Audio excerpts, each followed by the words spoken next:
Do you ever find yourself, you're like, I can do this later. I work well under pressure. This is long, this is boring. Let me do something fun first. I have so much to do, I don't know where to start. I keep starting tasks but not completing them. Or do you just outright know that you procrastinate and you want some tips on how to overcome them? If that is the case, then this video is for you. And for me too, if I'm being quite honest there, because I'm guilty of procrastinating myself. Hello everyone and welcome to another installment of Chris Unplugged. I'm your host, Chris Topper, and let's get right into it. Procrastination is generally defined by researchers as the voluntary and unnecessary delay to the start of important tasks, either to the start of them or to the completion of them, despite knowing that there will be negative consequences if you don't complete them or start them. And you may ask yourself, why do you procrastinate? For starters, procrastination is, when you think about it from a surface level, it's quite irrational behaviour. Like, we know we're going to regret not doing these tasks, not completing these tasks. So why on earth do we do it in the first place? It is worth noting, for starters, that we don't procrastinate on the fun things or things we enjoy doing. Those we do happily and on time. Because why? They are fun. We procrastinate on tasks that we find difficult, stressful, unpleasant, boring. You get the gist. You get where I'm going with this. On the surface, we procrastinate due to a lack of self-control. Self-control within itself is fueled by our motivation and our discipline. Motivation is that source of energy, that burst to achieve those rewards that you get from completing tasks. Discipline is what drags us through when our motivation is waning. But the real reason a lot of us procrastinate is because of negative emotions, negative feelings that we have, and negative thoughts we have about ourselves with regards to these tasks that we need to do. For example, we may have low self-esteem or anxiety triggered by these tasks that we have to do. It could be things like, what if I don't complete this task? What if I'm incapable of completing this task? What if I fail at this task? What if people laugh at me? What will people think when I put this out? What would happen if I get things wrong? Etc, etc, etc. On the extreme end, it will be, I will mess this up, so let me not start in the first place. But it is important to note that procrastination isn't one size fits all. There are different types of procrastinators, and there are 4 that I'm going to touch on in this episode.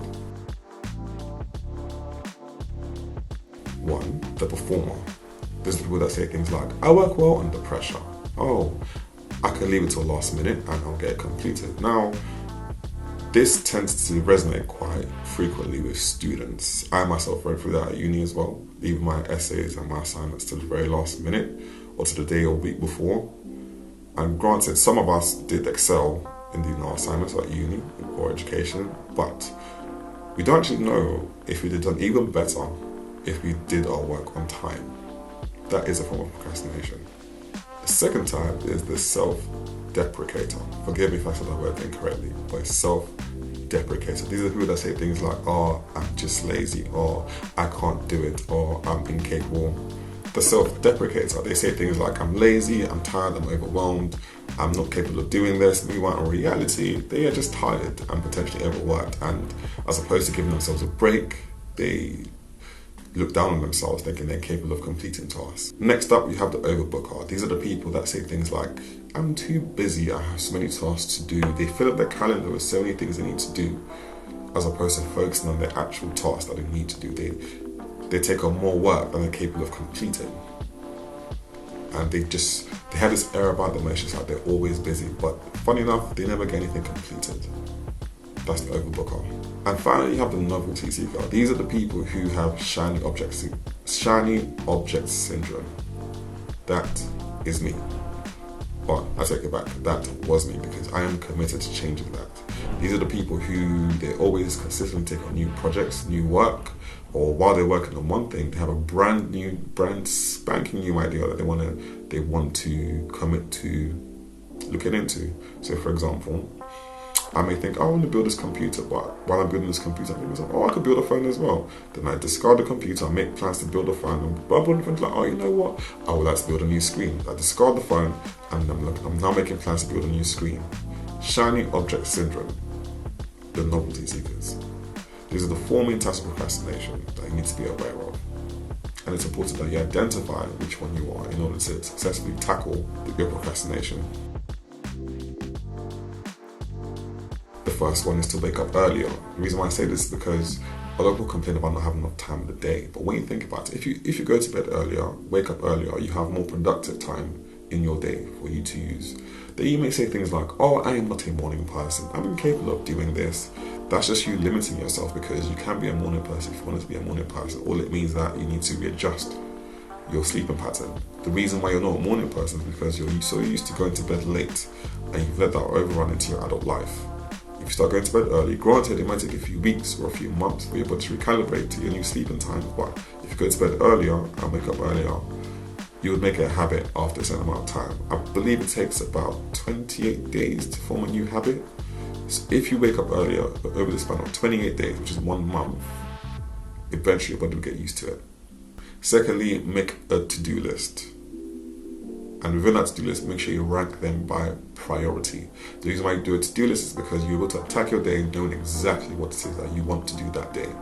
And the reason why I say prioritize them is because your to-do list could be things like, I need to clean the kitchen, and then I need to work on this work project.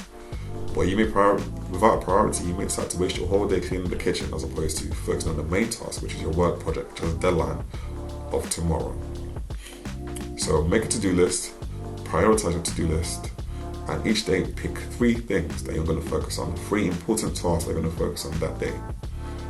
If you can, pick that the night before actually, and once you complete those 3 tasks, you can then pick any other tasks that may be insignificant, such as cleaning the dishes, tidying my room, going to the shop to buy whatever. Create a to-do list.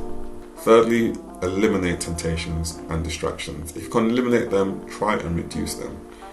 My temptations and my distractions tend to be around social media, Twitter, Instagram, Snapchat not so much. TikTok I didn't even bother trying because I just knew I didn't need any more time with it in my life. So what have I done? I deactivate my Twitter completely.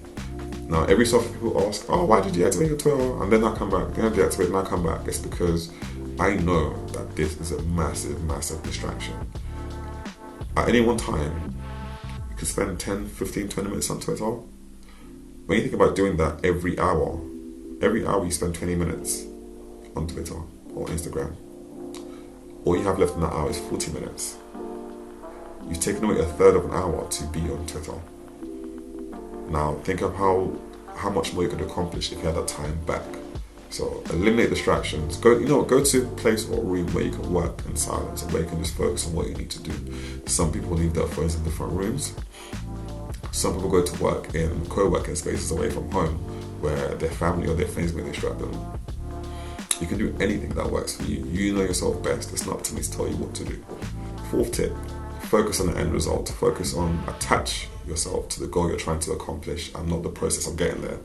For example, you're trying to lose weight.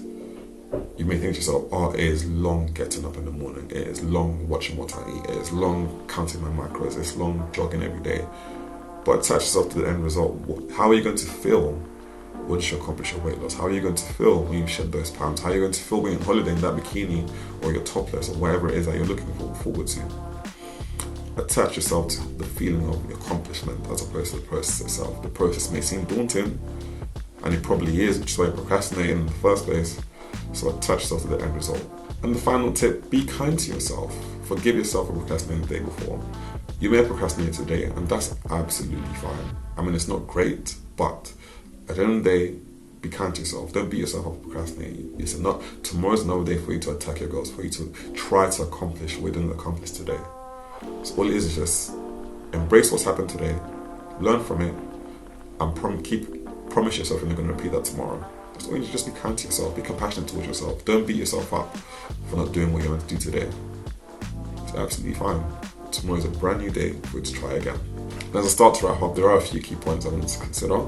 Now, at different points in time, you will be different types of procrastinators. It's part of life. Or sometimes maybe all of them wrap into one. It is what it is. The key here is to address your procrastination and for you to stop. In addition to that, there are other kinds of procrastinators that I haven't covered. There's a whole load of them. The 4 main ones that I covered were by 2 accountability coaches. The link is in the description below, so you can have a look at it just so you can see what I was talking about. But there are other kinds of procrastinators. There's the perfectionists, the people who cripple themselves with the idea of not being good enough, or their work not being good enough, so they don't start in the first place. There's the worrier who worries so much about completing their task, so they don't start in the first place, or they worry, spend more time worrying than they do actually working on what they need to do that the deadline gets missed. You have the dreamer. The dreamer has grand designs about how life should be or what they want life to be, and they imagine, they see so far into the future, they forget about the present and what they need to do in the present. There's so many other types. Don't let what I've said to you in the video limit you. There are so many other types, and you could be any one of them or all of them. I'm just giving some examples that are most common in my community and around me. Another thing to note, procrastination doesn't discriminate by age, by gender, by weight, by height, by your status, by job role. No, it doesn't discriminate, and everyone is prone to procrastination. Every single person on this planet is prone to procrastination. It's just that different people have been able to tackle it at different points in their lives.